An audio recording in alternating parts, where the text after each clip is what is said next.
puppy killer and costume wearing queen, Kristi Noem, has full charge of FEMA. And of course, she's taking all those funds and putting them to ICE. So in the face of a natural disaster, here's what we're finding out. So according to 4 officials inside FEMA, that federal response may not have been as fast as it might have been.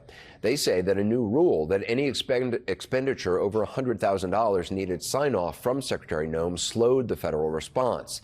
These sources tell us that FEMA's deployment of urban search and rescue teams, which are typically deployed in anticipation they might be needed, instead was delayed until Monday, 3 days after the flood. Okay, here's the thing. They were all the Republicans, Trump, Musk, they were rah-rah to cut everything in the weather departments of the United States government that could have helped prevent this. And now they're slow on their ass because Kristi Noem's got all of her plainclothes, mask-wearing ICE agents rounding up people and sending them to Alligator Alcatraz. It's gross. These things were preventable. The government could have helped more. It just makes me sick.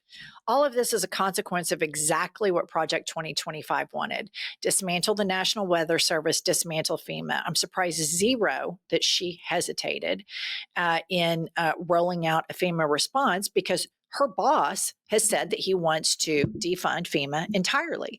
So the expectation that MAGA voters have that FEMA is going to arrive is a fool's errand on their part, because Project 2025 was there the whole time.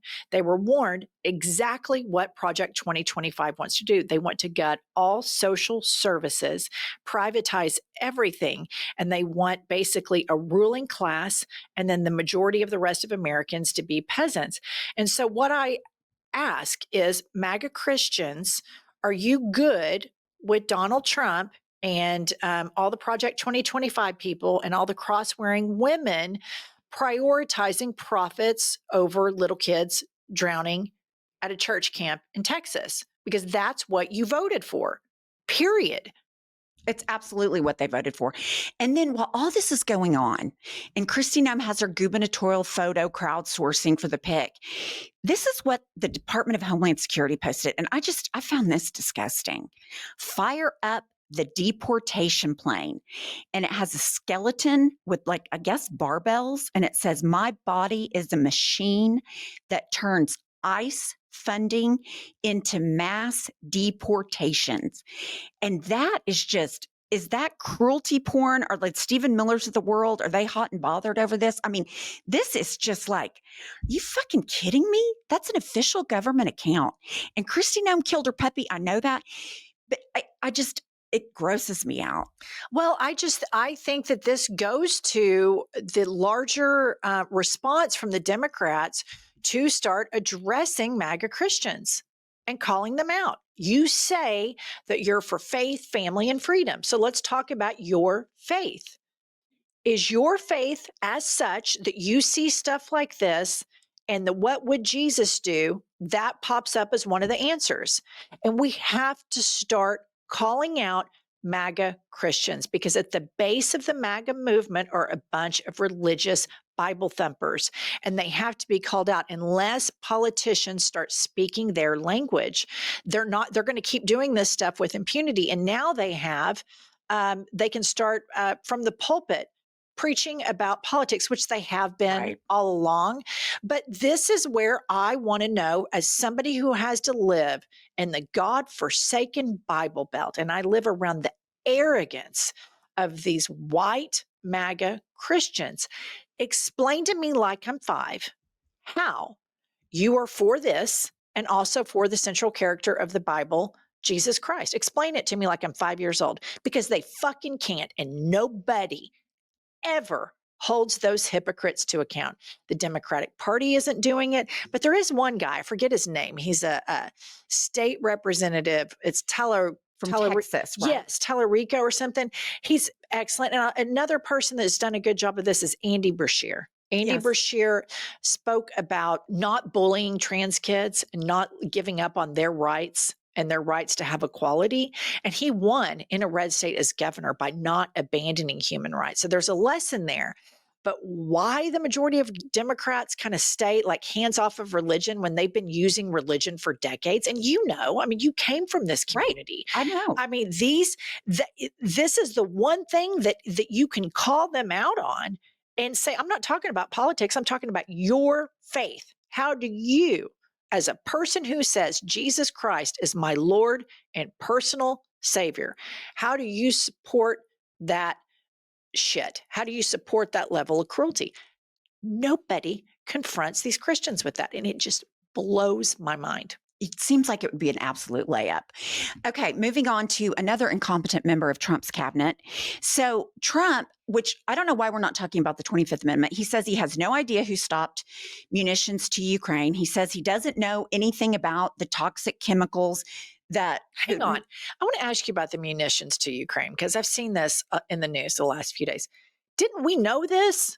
And he's saying he didn't know and that Hexath kept it from him, or I'm making that up. I felt like I saw a report. Trump administration is stopping support to Ukraine. Well, here, pop it up.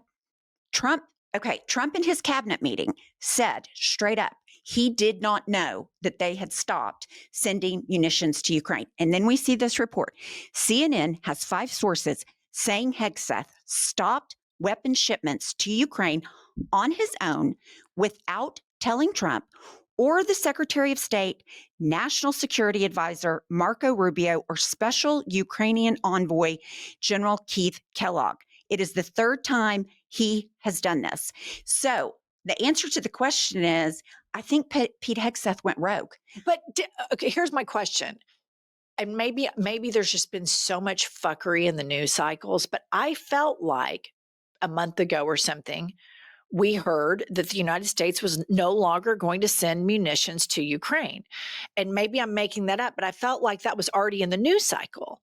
And then now I see that Trump had no idea. So my thing is that a cover up? Because haven't we known that the United States wasn't helping Ukraine anymore, especially after the whole confrontation in the Oval Office with the Ukrainian president? He's still been sending stuff. He talks about it, but he's still been sending stuff. But Pete Hexath, he's absolutely incompetent and going rogue.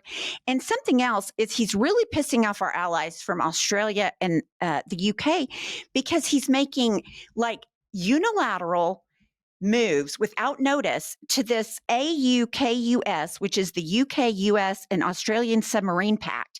And he's just going rogue on this too. And he put that up, Kylie. So Pentagon's top policy chief has reportedly blindsided senior administration officials and foreign allies with a series of rogue foreign policy moves. And here's the deal. You've got an untreated alcoholic that is putting war plans on the signal chat, and he's going rogue, and that's terrifying. He's fired generals. His biggest job is he's renaming ships that were named after women and Black Harvey people Milk. and gay people. He's renaming them. And he's also fucking up the world order on top of everything else he's done. But of course, Trump doesn't give a shit. He doesn't give a shit about anything but enriching himself. But yeah, so Pete Hexath's going rogue. Yeah, and I think that a lot of this is autocrats like hiring abusers. That's a great point. They like hiring people that abuse women, abuse the law because they show we're above it. You're below it and we're all above it.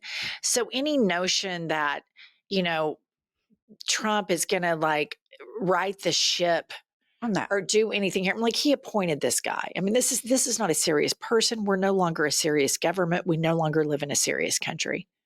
We just sit here and bullshit about it. But that's the remaining. We live in a country where the people that went out and voted in the last election are crazy ass Bible thumpers that are planning for the rapture and support this shit. I mean, seriously, that's what this is. It's nuts. Well, and while they're doing all of these things to break down the American brand, to reduce the value of a dollar, they're God and guns, the military, we back the blue, rah military, we support our veterans. Here you go from Rolling Stone. Rolling Stone reports the Trump administration never cared about saving money. They never cared about veterans, active duty military members, or their families. They care about one thing: making billionaires richer at the expense of veterans and taxpayers alike. And the headline is Trump is cutting tens of thousands of veteran affairs workers The president backed off his plan to fire 83,000 workers at the Department of Veteran Affairs, but his administration is still getting rid of tons. These are the same people that cut off the funding to the VA hospitals. They shut down the suicide hotline for veterans. I think it's back up now. But to say that Donald Trump and MAGA and all these rah military people, they never fucking vote for veterans.